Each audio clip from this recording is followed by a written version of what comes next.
அப்படி அரட்டை அடிச்சதுனால தான் அவர் பாடகரானார். வந்துட்டு நேரக்க என்ன பண்ணாரு, வெளியில திண்ணையில ஷூட்டிங் முடிஞ்ச உடனே இது லைட்டிங் பண்ணும்போது கொஞ்சம் கேப் இருக்கும்.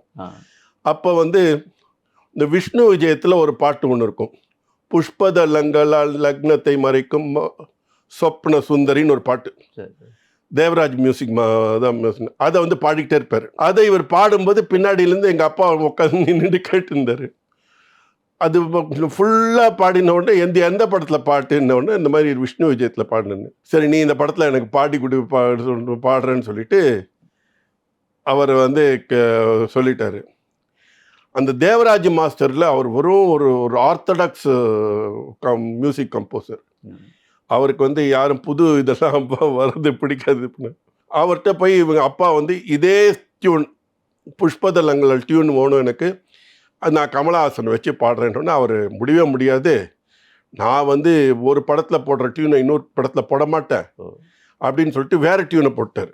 வேறு டியூனை போட்டது பாட்டு தான் அந்த ஞாயிறு ஒளி மழையில்.